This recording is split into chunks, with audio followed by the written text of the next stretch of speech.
All right. Hello and welcome. Uh Good news, and bad news, bad news and good news. Bad news first. I did not write the description I wanted to for the spell that I said I would over the weekend. Nobody else seemed to either, so I guess I shouldn't feel too bad if I could say we were all slacking. One thing, I don't, maybe this isn't really good news.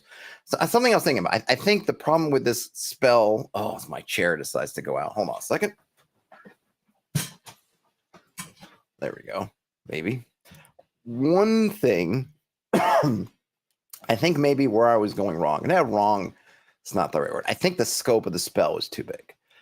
And I think that's going to be a challenge, maybe is a challenge if you choose to try to follow this formula is, I think maybe some things that we need are specificity. Is that the word?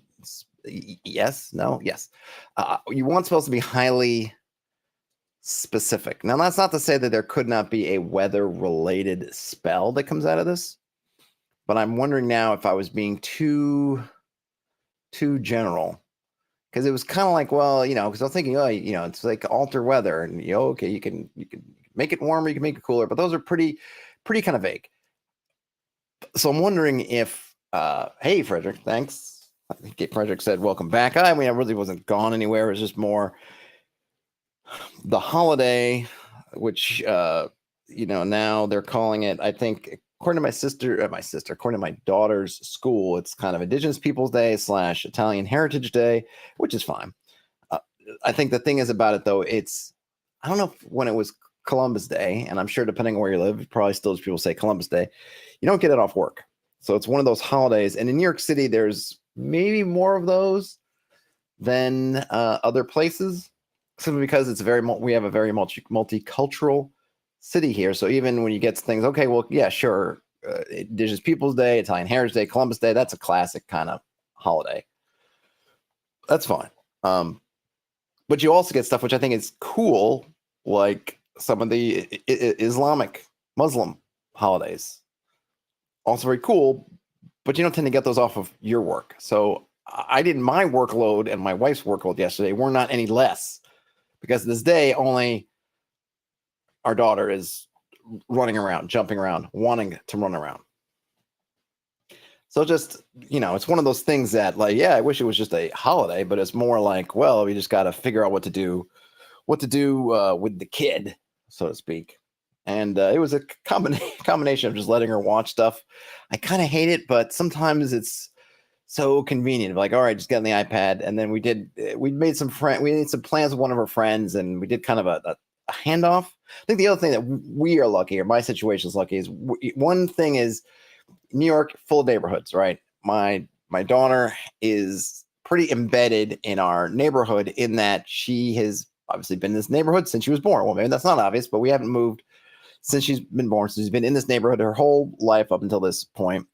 Her when she was in daycare, her daycare was local, and her schools are all local. And 99% of the kids who go to her school are also local. Maybe 99 is too big a number, 90%, whatever. But I guess the bottom line is all her friends who go to these schools, and some of them she's known since daycare, live in the area, go to the school. So we can make plans with her friends and do things and know that everybody's right here. It's not, oh, I got to drive 5 miles out this way, I got to go wherever. It's like everyone's kind of right here. So we were able to make plans with one of her friends who lives, and everything is right here, and did some handing off with some parents. It was fine. Frederick, or getting back to the mix of things, Frederick says this magic system works all right, I guess. I love the flavor of it. Okay, I haven't gotten to a point where I've table tested anything, whether it's the official Book of Gaub spells or anything we work on. So it's hard for me to say how well it works. Now, people have praised this series of books. I remember this is a series, and this is, I think, the third one of these. I don't know if they're all written by the same folks, but they all, I think, build upon one another. Really seem to love it. And I'm not trying to say this book isn't, because I really enjoy reading through it too. But sometimes we need to, I don't know, temper our enthusiasm temper our enthusiasm is the right word, or just be aware that there are going to be a lot of folks. I don't know if a lot. There are going to be some folks who are like me, or like some other people out there who really love this book, might recommend this book, but yet never run it. Maybe never even intend to run it. We love the flavor. We love the inspirational stuff, but we may never use it as an actual practical resource. I certainly don't know how this is played practically. Now, Daniel over at Bandit's Keep, he has placed some of these spells in his game, and one of the players in the game that I play at, that Daniel runs, has some of these spells, a couple in his book, but he hasn't used them yet, which I don't know if that really says anything so much about the book or anything, but it's just, I think it speaks to the fact that, well, one, you can end up with a bunch of spells and you just don't always get to your spells, especially when they are, I think, like these tend to be very situational. So when you have these highly situational, sort of specific spells, their usefulness is really going to be dependent on the situation. If you can't find a situation in which that works, that spell fits, then you're not going to pick that spell or memorize it. And then maybe it even eventually falls off the radar, assuming your spell book is large enough that you have a bunch of other spells you want to memorize. Even one of the ones I think is really useful is still kind of limited. If there's that one that we read during the stream, I think it was, you write your name or you write something on a piece of paper, and you write somebody else's name on a piece of paper and you throw it away, and then like the next day they'll find a piece of paper that says where you are. Okay, some situations, like you have to split the party, and I mean split on a larger scale, or I suppose it could work in a dungeon or something. Really, it's, I think, over one player had to travel to one town and you had to travel to some other place, and plans change, and so you don't know where you're going to meet up. This is perfect for that. But how often does that come up? Especially if your table is not as loath to split the party anyway, maybe not that much. Or maybe you need a Gandalf type NPC or just any kind of NPC ally to know where you are. Yeah, this will work. But how often does that come up? Maybe not a whole lot. Even the other one where you're gonna the other part of that spell where you can, I think, put your name on it and then leave it somewhere and then come back the next day and you could hear an event or a rumor that took place. Great, but oftentimes maybe you're traveling through, or you're not gonna be able to come back, or there's a myriad of reasons. Not even, I guess, on top of the fact that you have to go through this little ritual, which, if somewhere, I think the example I mentioned, I was thinking like, oh, what if you're in a throne room and you wanted to spy on the ruler, like the Lord, do this and chuck it in the corner, and then you could get some information. But that is still situationally kind of difficult, because one, you're still casting a spell, which is probably going to be visible, audible. You're in the throne room, you're not probably just going to be there by yourself, theoretically. Then you have to put the paper somewhere, hope that nobody finds it, because I think it'll have your sigil on it and stuff that'll know it's you. Or at least if they have anybody, presumably any kind of someone with any kind of knowledge will know it's you. And even if they don't, if they take the paper, throw it away, burn it, put it in the basement, that's going to kind of foul up. Then you have to come back the next day and get the spell, in which case, can you get back in there, find the paper, do all these things again? Some difficulties that make it kind of really cool, but also very situational. So I wonder if my spell was too generic, the spell I was working on too generic, and we need to find something more situational or specific. So I was thinking about that. I'm going to copy this. Can I copy this whole thing? Can I? Is it going to let me? What does that do? That's going to roll it up. I don't want to roll it up. Can I copy that? And it will let me. Yes. Ooh, it will. Excellent. I'm going to take this out here. So I'm going to call it something else, or I'm going to look on something a little bit different. And I have some other things that I was. This is what happens too, right? Rabbit holes. You find rabbit holes. You go down rabbit holes, and sometimes you don't know where they go. But maybe one of these is, I'm going to call it bind lightning.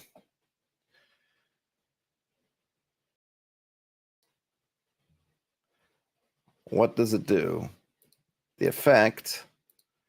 So effects is it binds lightning to an object. The lightning can be released at a target. So it's essentially, we would call it like lightning mark. This would be your kind of your lightning bolt. Now it's I don't really care. It's probably more powerful if it's in a line, but maybe just one target. Maybe you could roll dice. I don't know.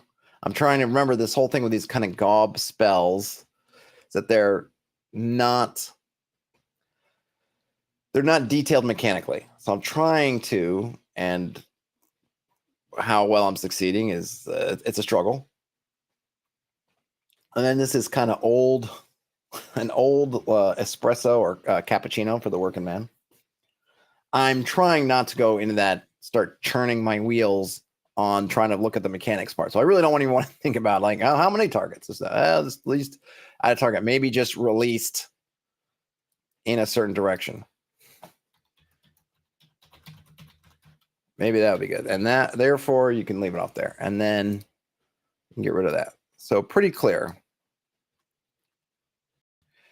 So something I was thinking about is, okay, so you're the object. I was thinking a rod of iron. Need a rod of iron. Maybe it could be a specific iron. First, I was thinking like meteoric iron, but I don't know if that iron, cold iron. I don't know. What's some other? Let's call it a rod of iron. Not iron tipped, not iron with an actual just rod of iron.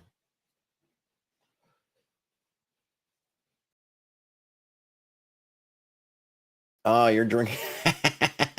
Did you mean dreadful or did you actually mean dregful? No, sorry, because that's a great that's a great word, dregful. There's a funny my family, we discovered this show. It's unfortunately, it only has a few episodes to it. It's on Netflix, called, I think it's Finch or Fitch. Maybe it's called Fitch. And I know it's not really spoilers, but Fitch is a lady. She's a lawyer.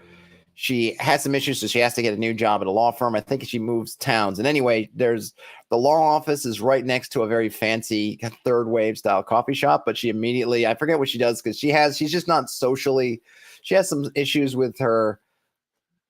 She's not very socially adept. She tends to kind of put her foot in her mouth a little bit, or she's just kind of brusque, maybe is a better word. And she ends up she gets kicked out. She says something, I think she says something a little bit wrong way to the barista, who she doesn't know is the owner of the cafe. And so he kicks her out. And so the rest of the show, she's getting this coffee from the convenience store, and they play it into the story a bit, but it's a great show. That reminds me of it. Yeah. I mean, I'm spoiled in that I have a good coffee set up at home. I can make espresso. I think I posted a video ages ago somewhere of me pulling a shot, or at least the machine doing it. I just wish that it wasn't an expensive hobby. I got lucky in some things, and I spent a little bit of money when I had a little bit of money, and so I'm kind of set up. But it sucks that there's nothing super affordable. I mean, affordable. Some people will look at some things and they're really expensive, but to them they're affordable. Hey, great. But I think for the most part, unfortunately, it's out of reach. Because I drink probably one or two of these a day, and that's pretty much the only coffee I drink. I love it. But yeah, I've had my share, especially when I was working, going into the office, of getting coffee from. I mean, I would try to avoid the Keurig machine or the super automatic that was hanging around in the offices, but getting it from the carts or getting it from the corner store, or totally done that. You got to do what you got to do. All right, so we have a rod of iron is our ingredient. Do we need something else?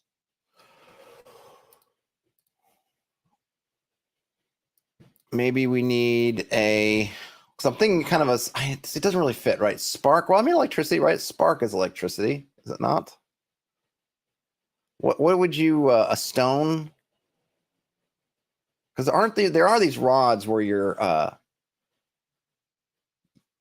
I know there is something, we talked about it when we were talking about bushcraft. There's some kind of specialized, basically fire making equipment that's like rod and a stone. So I don't know, some kind of stone. Flint. It requires a storm. I thought about that. Should it require a storm? I'm going to say no. Because that just makes it, I guess it would fit in the super situational, but man, that would be really situational for required a storm. Because how often are you getting into fights or doing things in a storm? Because, well, the idea here with this spell, to an object, maybe I'll just add this here. The object holds the lightning until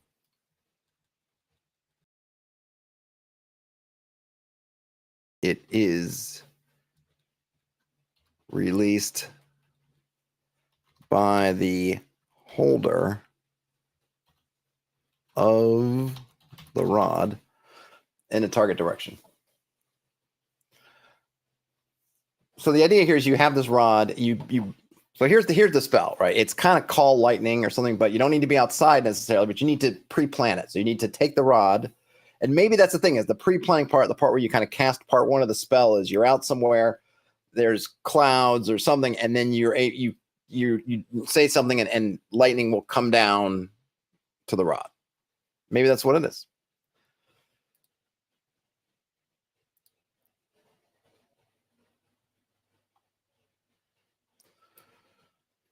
And then once you have this in your hand, you can carry it around with you and then, zap somebody. Now I'm thinking about some of these spells had some kind of, I'm trying to think what kind of drawback would be, because often there's kind of a twist. Right? Some of these spells here have twists.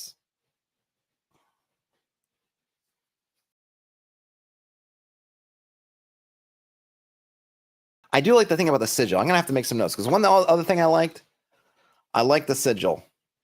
I like the sigil idea. So maybe I want to put a note here, because I like the sigil. I want to put, what is that? That's a list, right? I don't want a list. Yeah. I like the idea of the sigil.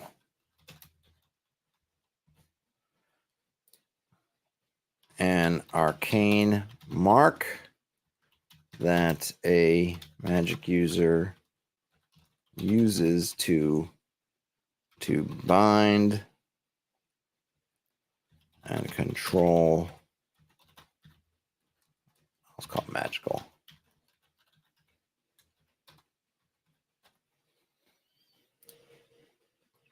Yeah, I think that was something nice. I think that they worked in the sigil, and it's another way. One thing that the sigil also has, just as a note. Oops. You're going to do this to me again, are you? The sigil notes. The sigil is a limiting factor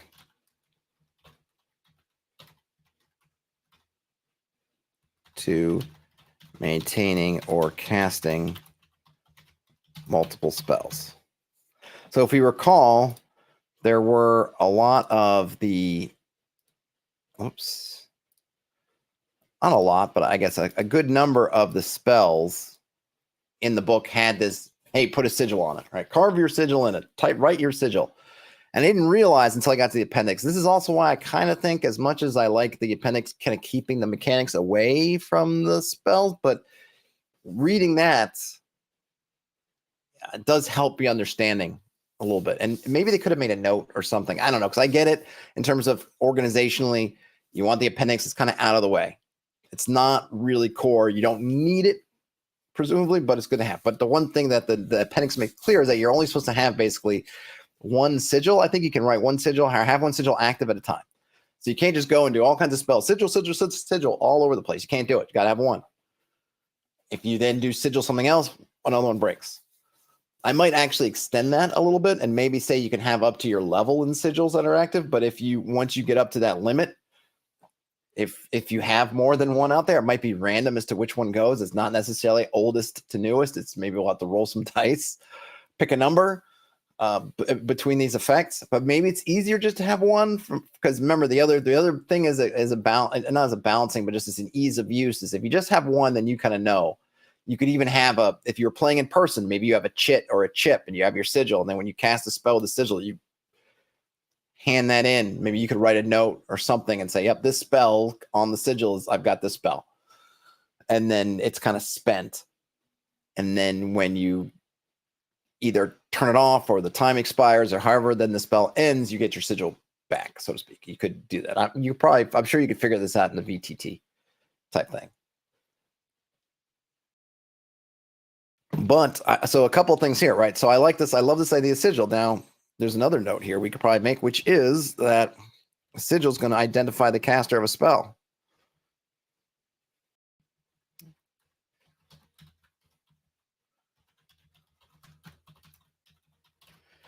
Which makes it dangerous as well as powerful. And I might make a note, maybe a sigil would, let's see, would affect divination type spells. In other words, if you could get a hold of a magic user's sigil, could use that to track them in a sense. Is that like a beacon where you like knowing their true name or something for a magic user might be knowing their sigil. If you're able to get a hold of somebody's sigil or somebody gets a hold of yours, it's like that fingerprint. Can you then have that and then start to cast stuff? Could we come up with some spells that work on having somebody else's sigil? And then you're able to spy on them if you put their sigil down.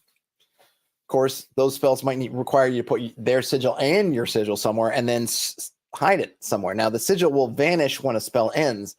So it's more or less there's a window when your spell is going on in which you could use this. But anyway, just some things to keep in mind. But I'd forgotten to really talk about that last time, and I thought that was really good. So we'll say we need I guess a cloudy day is an ingredient. We need maybe not a stormy day, but cloudy.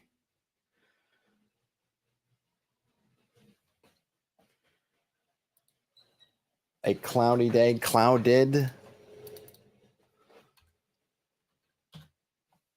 Okay, now the ritual would be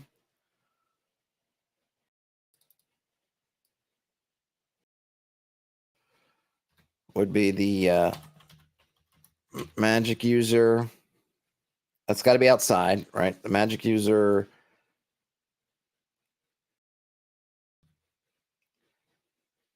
let's see,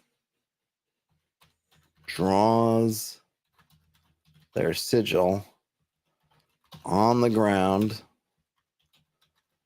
under the clouds.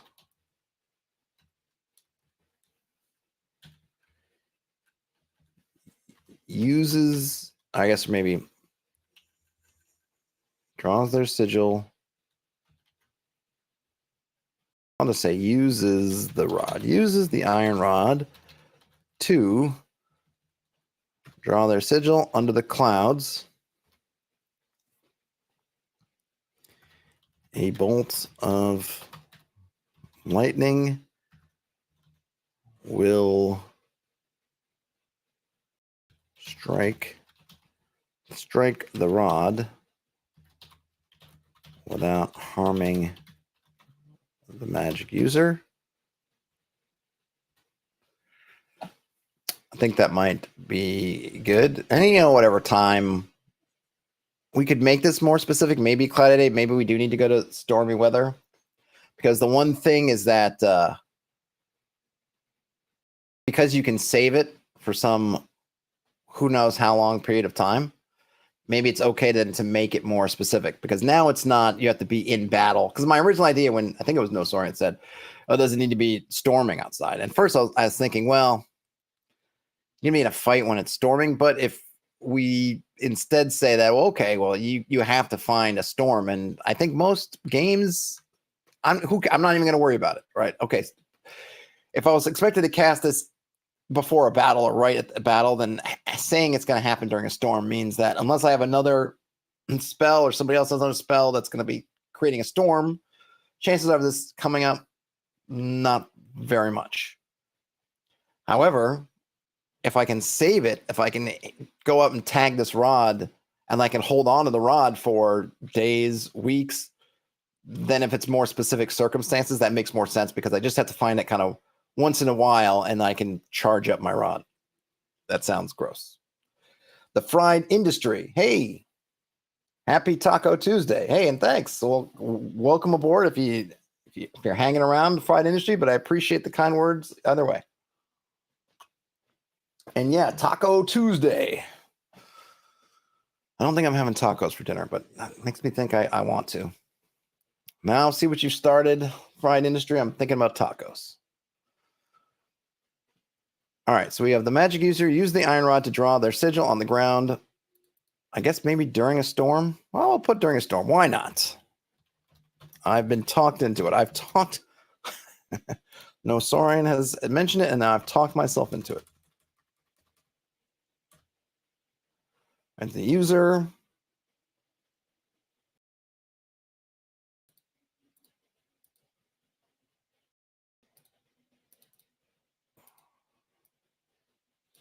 Wait a minute. Should some of this stuff go on the action? What was I calling the action again?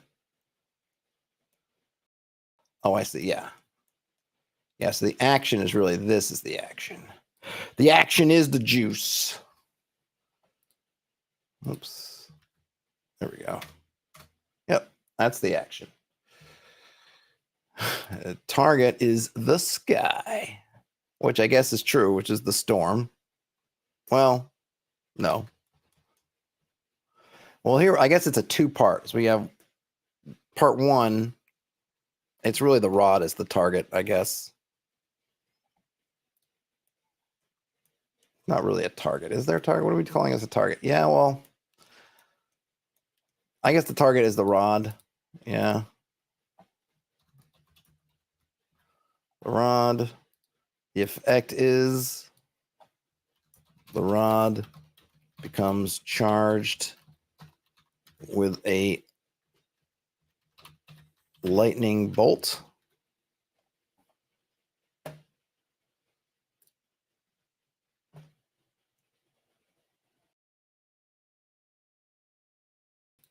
Maybe the, how about this? The magic user's sigil comes etched in the rod. On? Is it etched on the rod? Maybe on the rod? Maybe. And then to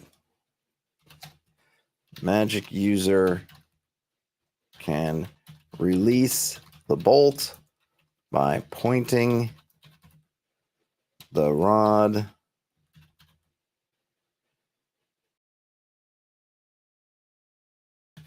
and speaking, I don't know, say a power word. I don't know. I'll figure that out later. Power word. Once the rod is spent, the sigil on it vanishes. Does that make sense? So, like Hamakabarda, and then you lightning bolt goes out,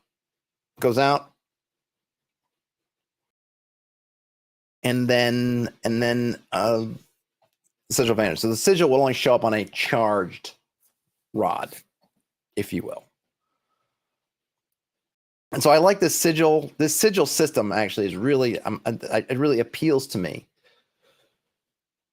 because if you think about a lot of spells, part of me is always thinking about, well, what if some guy sat back, what if some magic user sat back and started just stacking them up? All right, okay, ooh, I want some. It's a cheap it's really, if you're looking at what this is really is presumably a very cheap 1 charge wand of lightning bolt. Maybe not as strong, but again, maybe we're playing this kind of game, we don't have those, right? In this kind of game, there might be no wands of lightning bolt because this is it. And you're doing this kind of with whatever thing you need.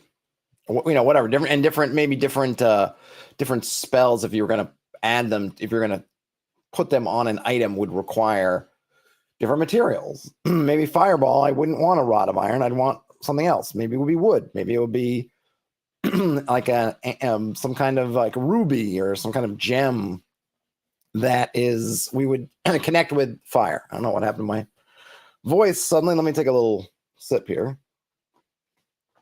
Oh, okay. Let me see if that's better. Anyway, you can do different things, but because it takes your sigil, while yes, this is cheap, it is a one, in a world where there was overlap between wands of lightning bolt and this, maybe whatever, you can look at differences. But the other thing is that it uses your sigil. Once you've dialed once you've done the spell and etched your sigil on there, it takes up one of those slots. Maybe that's where your spell slots come from. Your spell slots become sigil slots. You look at it and say, okay, well, I've only got, say, a 3rd or 4th level magic user or whatever. I've got 3 or 4, I don't know, however that would work, 3 or 4 sigils I can have laying around. It doesn't allow me. In any case, I can't build up a whole library. I can't have a whole bandolier full of these rods, because either I wouldn't be able to do anything else, or I just can't do that many. So yeah, I can do this one, but then this one, me spending this on this, of making this lightning rod, means I can't do a whole bunch of other stuff. I don't know. Does that make a sense? And look at that. I think that I feel like that. So it went from, we spent a whole lot of time thinking about over the weekend on that weather spell, and we kind of knocked out in 20-ish minutes, I think a fairly succinct kind of lightning sort of spell. Is it situational? Well, once you have it, no, but you have to find that storm, you have to have that iron, and we could make, it could be cold iron, I don't know, iron. You can think of what kinds of iron. Like I said, at first I was thinking, should it be meteoric iron? We could make that part of it more or less difficult. It's got to be iron. It's not an iron tip this or that. It's like, no, it's a rod of iron. You could play around with that if you wanted. That's somewhere where you could inject a lot of flavor, and I think the Book of Gaub does that, right? They don't just say, oh, this is a piece of parchment. They'll say a piece of parchment that was in that was in the long books of a mortuary or something, like, oh, okay, all right, that's a super specific one. Does it? So we could get more specific with that. Maybe the rod itself needs to be had been struck by lightning or something. I don't know. Play around with that. But in terms of our basic template here, I think this works pretty well. You take you have this rod of iron, you find a storm, you go out in the storm, you draw your sigil on the ground. During the storm, a bolt of lightning is going to come down, hit you, and then the magic user's sigil becomes etched on the rod. Oh, so this actually brings me to something that I was also thinking about. I've been thinking about, remember how I've said, or I don't know, you might not remember, depending on who you are, and I don't know who you are. I mean, I don't know who's watching. Well, I really don't know who you are anyway. However, let me not go down that rabbit hole of paranoia. Something that I've been thinking about in terms of what I like about thinking about kind of ad hoc spells, which is kind of my other thing that I always want to do, is I always think about ad hoc spells. Ad hoc spell casting. That is, you're not casting a preset of spells. You're able to come up with something on the fly. Which I think actually this Book of Gaub spells oftentimes are in that sort of format, where I could see somebody with the right imagination and the right kind of game, coming up with these things on the fly. You know, I could see in a certain system that as a player, as my character had found something, oh, an iron rod. Oh, okay, I take that iron rod out. And then we're sitting there, we're camping, it's starting to storm outside. Then my character goes, I wonder if this would work. Goes out, and then maybe we have this concept of their sigil, which is sort of a magical activator. And then we go and do this. And then the GM goes, interesting. Well, here's how that works, right? And then you got this thing, and we could maybe. I think if it was coming up in the game, we would at that point go through a little bit of mechanics of, well, here's the good news and the bad news, or however that works, right? But then you could do that.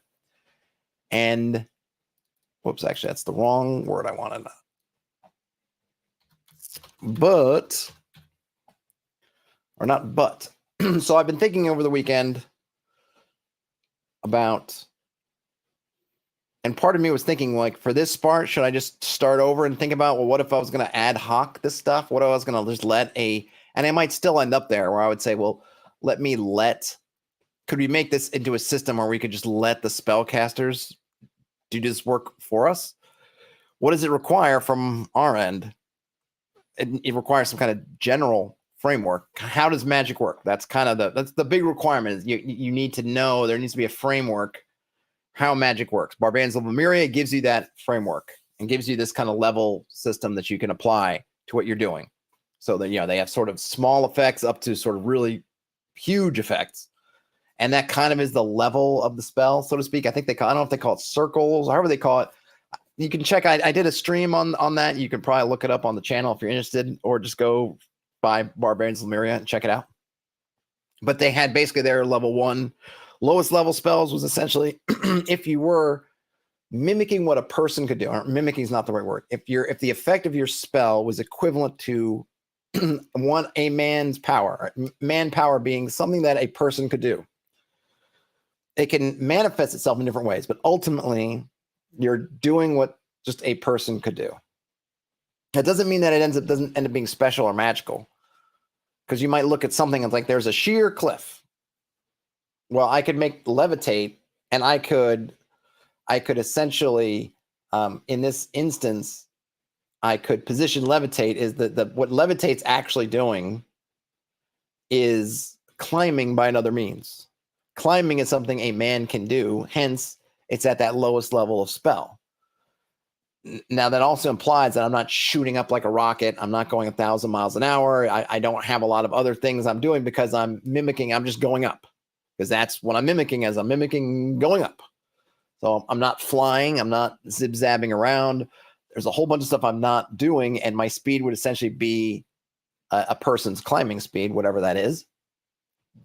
But that would be, hey, I'm just doing what a man can do. Now, is there a person who maybe can climb this sheer cliff? Maybe not. Maybe it's too sheer, but that's not really the point. It's like what I'm actually doing is just climbing. It's just, right. So that's kind of the magical part. Well, someone normally couldn't climb this cliff because it's too sheer, but I can levitate up it, even though levitating is just mimicking the climbing, something like that. But now in this kind of Book of Gaub style, we don't really have that. That concept isn't baked in of circles and how strong it is, only except for the fact that it seems like, as I was continuing to dig into things, that the spells tend to be very specific. So that's not giving you vast powers. It's giving you one specific effect, oftentimes very specific. And then you have these durations and then the sigils. So the duration, so you have something like, oh, I can jump into this painting. Oh, that's great, but you can't just stay there. It is not an infinite. And if you stay there too long, you get devoured by the shadows behind the paintings, kind of thing. Or, oh, I can, I can do this thing, but it costs a sigil. So, well, yeah, you can do this thing, but then anything else you want to do that uses a sigil, you're out of luck until you end this other effect, or that effect ends naturally if it has another duration. So we have some different kind of limiting factors. Fried Industry says, I go by Fry. Oh, good, Fried Industry, or Fry, because if I was going to say Fried Industry over and over again, I might avoid saying it. So, cheers. And apologies for my voice. I don't know what's going on. So now that I've made that extraordinarily long-winded, what does this have to do with arcane languages?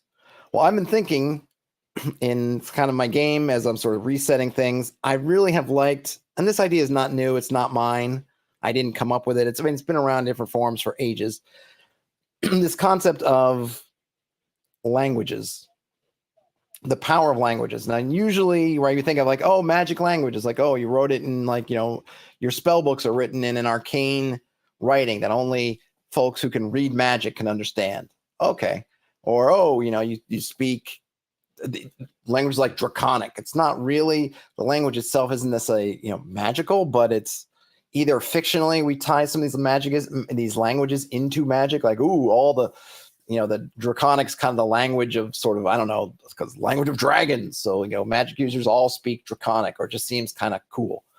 What I'm talking about is actual languages that are themselves magic. And then in order to do magical effects to things, one must be able to speak the language that would communicate that effect, if there is one. And right, so and I haven't even gotten into trying to create where does everything fall?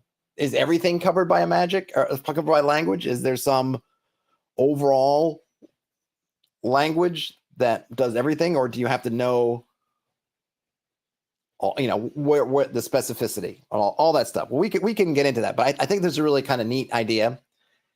I think it's a neat thing to be able to hand out, not just to magic users, because it could just be to anybody. In other words, you might say in terms of a magic item, or like the old drinking from a magic pool, that your character now speaks the language of whatever, the language of plants, the language of the trees, let's say, to be more specific. Okay.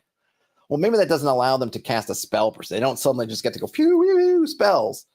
But even just having that, maybe there is something almost at the cantrip style level that they can do. Like, well, I mean, besides just talking to trees. Now, what does that mean, talking to trees?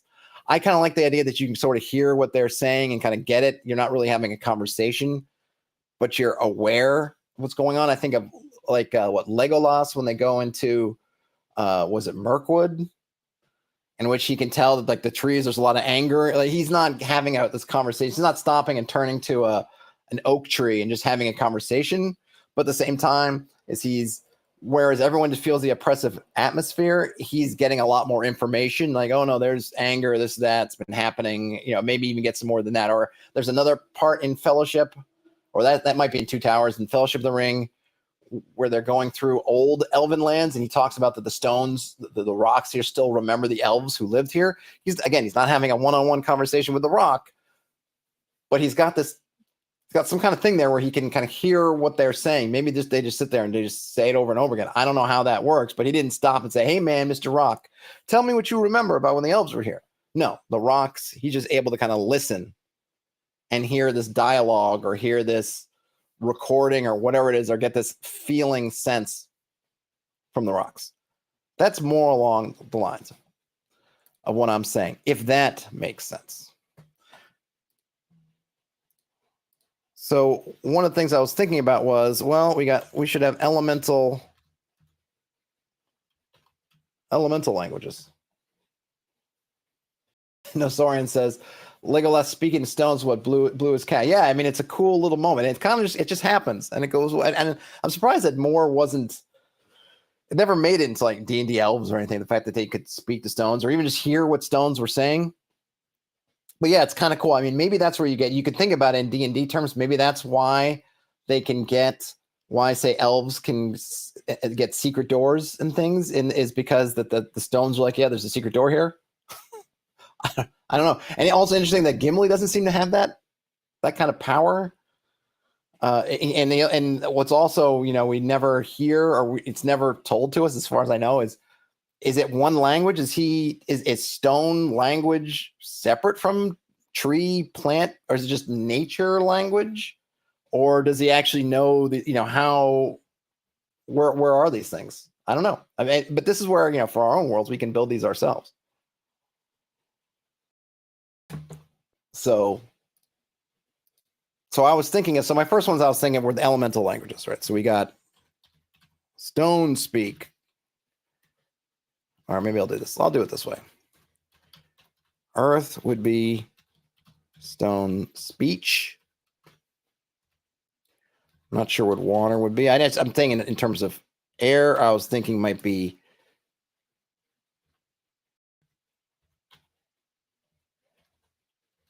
wind speech. Fire. I mean, flame tongue sounds obvious. Water. I don't know. Aqualung. Terrence says Gimli can only speak to iron. Does he? Are you? I'm sure you're just joshing there. You're trolling me, Terrence. And hey, Terrence. But that'll be cool. I don't know if they ever had something like that for Gimli. They should. Let's see. Stone speech, water speech, wind speech, flame tongue. Now, Sorian says in Tolkien, it's like if elves were the ones that taught other things to speak, like the Ents. Maybe that's why dwarves don't seem to speak to stones. Yeah, it could be. I mean, remember, the other thing is dwarves weren't really. I mean, there's that interesting idea of how the dwarves fit into things, right? Because they weren't originally supposed to be there. And then, I don't know how much. I mean, none of this comes out in Fellowship of the Ring. And as I always have to remember when I'm listening to the Tolkien professors' podcasts on stuff, is that, you know, some of the stuff, the order that it was written, even though did the stuff that applies to the dwarves happen before or after he wrote it, so that maybe the dwarves have this ability, but they didn't get to use it, Lord of the Rings, because he hadn't thought of it yet. You know, there's sort of the written order versus the fictional order. And then he says it might just be because they come from a different spot, right? They're not a full creation of Eru Iluvatar. They're a sub-creation by Aule, who then gets folded into the song. So maybe that's why they don't have some of these elfish, kind of some of the same powers or abilities that elves do. And I don't even know, like, what happens to, because elves are supposed to stick around for the life of Arda, and who knows what happens when it's all done. But I don't know if did we ever find out, did they ever say, did Tolkien ever develop or even mention where the dwarves go? Did they just turn to dust or mud or whatever all they made them from? What happens to dwarves? So we know the humans go outside the sphere. They go outside, they leave. We know elves stay until the end, and then I don't know if we know what happens, but there's some kind of hints as to what may happen. But I don't know what the ultimate fate of dwarves would be. Terrence says, actually being able to speak to swords would be a useful trick for a warrior, though they probably want to talk about battles and how relaxing their last sharpening was. Yes, though, remember, Terrence, so we have magic swords and magic weapons and magic items, which can literally speak.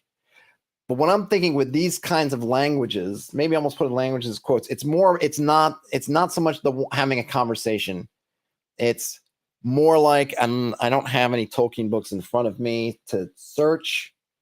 Let me see if I have it on my phone. I don't want to I hate to do stuff on my phone on the stream because it's very, I mean,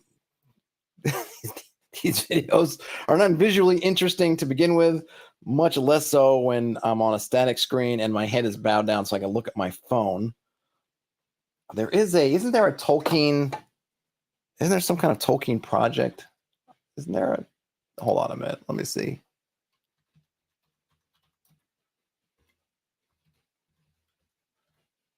Digital Tolkien project. Maybe that's it.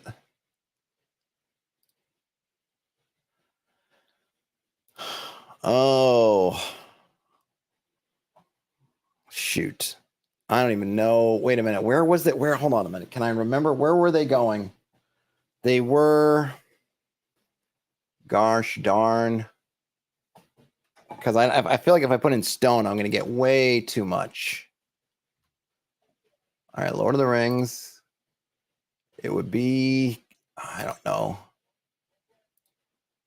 Does it just give me this? It's just, this might just give me it's not going to help. All right. Let me see if I can find the quote. Fry says there's a hall for the elves in Silmarillion. Yes, what I mean, the halls of Mandos. What I was talking about is that what's supposed to happen, Fry, is that they can stay there in the halls. They can come, they have to, depending on what happens, depending on how the manner of their doom, whatever happens, they potentially can come back out. what famously Feanor is, he can't. He's in Halls of Mandos jail till the end.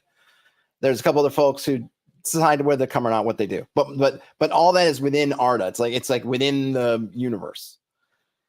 And then when the universe finally ends, it's kind of a little bit of an open question, though. It's in some of his, like, not unfinished tales, but some of the things, some of the stuff that's come around of his unpublished works have talked about this. Some really neat ideas about the role of humans and elves and what happens after I'm talking about after the universe ends. So they're in those halls and they're supposed to come around, and then their bodies get weaker and weaker and weaker, and they just kind of hang around in spirit sort of form. And then, okay, at the end of everything, what happens then? Now, humans, we know that's supposed to be that when we die, we exit the universe. Universe is probably the wrong word, but we go out. But I don't know if it is ever established what dwarves do. But I was going to see really quick, and I know I've already failed on the really quick part. Did I happen to have it highlighted? What's this? Okay, Tom Bombadil, no. Fog on the Barrows, no. I know it's somewhere. It's after the Council of Elrond. I know because they're on the road. It's kind of the beginning of their travels. Boy, I highlighted a lot of stuff.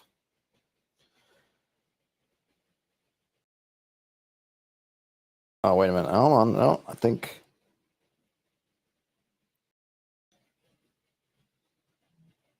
They're passing through... Shoot. I don't want to get too into it.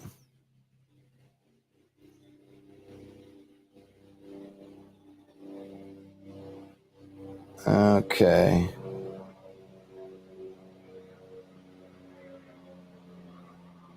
Oh, here we go. Yep, I found it. All right, so if you happen to have Lord of the Rings, The Fellowship of the Ring, it's on. Well, this is in the ebook form, so I have no idea what page this would be in different editions.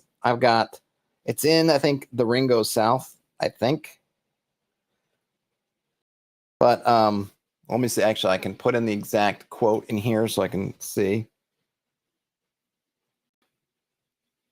I hear the stones lament them. What? Can't be in all this place. There it is. Book 2, Chapter 3. I don't know how to read that. Anyhow. So Gandalf says, this is there in Holland, passing through Holland, and I think it's Gandalf says, there's a wholesome air about Holland. Much evil must befall a country before it wholly forgets the elves, if once they dwelt here. That is true, said Legolas. But the elves of this land were of a race strange to us of the sylvan folk, and the trees and the grass do not now remember them. Only I hear the stones lament them. Deep they delved us, fair they wrought us, high they builded us, but they are gone. They are gone. They sought the havens long ago. So here he's talking about actually like Feanor's folk. He's talking about the Noldor, the kind of the high elves, and that they used to dwell there in this area, Holland, that's on the one side leading up to the gates of Moria. And they've been walking through, and Legolas, like I said, has not been stopping and saying, "Oh, hey, pal, tell me about how the elves were here." But it's like he's able to overhear the messaging. He's able to overhear what they're talking about. Oh, Terrence. Shouldn't have made it with mayo? Yeah, definitely not. They're able to kind of listen in a little bit. I don't even know. Is that the right word? Is it listen in?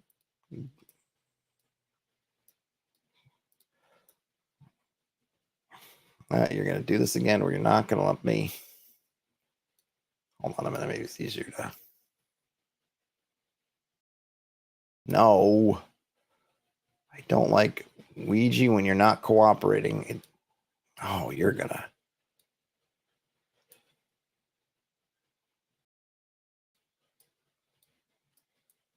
I'm just going to leave it there, I guess. I'll fix it later.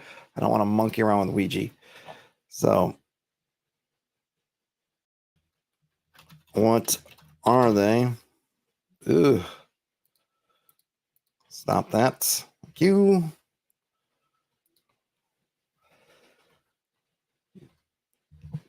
So let me see if I can write this up in a way that makes sense. The arcane languages are not spoken. Well, they are spoken. I mean, are not maybe conversational. I don't know how to put it. An arcane language allows the how can I put this?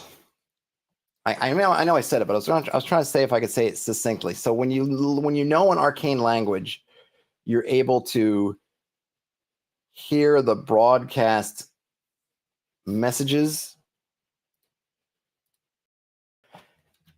A creature who knows an arcane language is able to listen to the broadcast speech of the things that are subject to this language. That probably doesn't make much sense. A creature who knows an arcane language is able to listen to the broadcast speech of the things that are subject to this language. Additionally, speaking out the arcane language enables a magic user to connect with the thing or things spoken to and work magic upon them and through them. All right, does that make sense? Terrence says, sense the basic memories and outlooks. Yeah, it is kind of like it, right? Like that's what's not clear if you think about it is are the rocks just saying that over and over again? I mean, I could get it because they're rocks and they're just saying it over and over again. That's what they do. That's kind of why I like the term broadcast. It kind of feels like there's a radio wave. It's just like woo, woo, woo, and it's going. So they're just broadcasting a message, and then that's what they're doing. And they're just doing it from now until the end of time or until something else comes and impresses upon them. It's almost like they've got this image that's been impressed upon them. In this case, it's these elves and this however many hundreds, thousands of years, whatever, of the elves being here. I don't know how long the elves are here, but the time frames for the first and second age, or at least the second age, maybe they weren't here in the first age, I'm not sure, because they might have been in Beleriand, and I don't know, there's more going on, and I don't know if there were elves there or not, but in any case, they were definitely there for the second age, which probably encompassed at least hundreds of years. Maybe it was a couple of thousand overall, I'm not sure. In any case, for some long period of time, the elves were here, and they imprinted that on the stones. And maybe the nature of stones, unlike trees that kind of grow and they die and they change, stones, other than being kind of worked and being worn out by time, don't change very much. This impression just sticks with them, and it's just there. And yeah, Legolas is able to kind of read it, whether he hears it, whether he kind of sees it on the rock, like he can look at it and it's got this image that only he can see. We don't know. And it doesn't really matter. You can visualize it or fictionally come up with however you want to communicate, but that's kind of what they get. So that's kind of what you get with the language, but it is also something that then you can speak to the stone. Now, Legolas, he never shows himself to be some kind of sorcerer, so he can't. Maybe somebody, magic in Tolkien's weird, but we don't know if Gandalf can do similar things. Maybe Gandalf could say something or command the stone to do this, that, the other. Unknown, right? But at least I'm thinking that knowing the language means not only can you hear this stuff, but then you can communicate to them. So which brings me back to our Bind Lightning spell. When I was thinking about what the ritual is,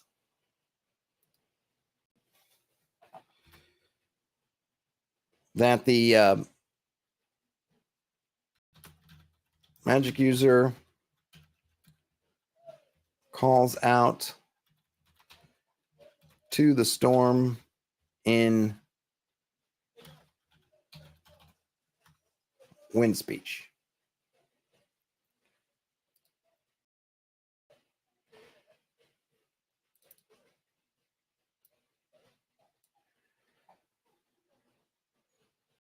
Speaking the word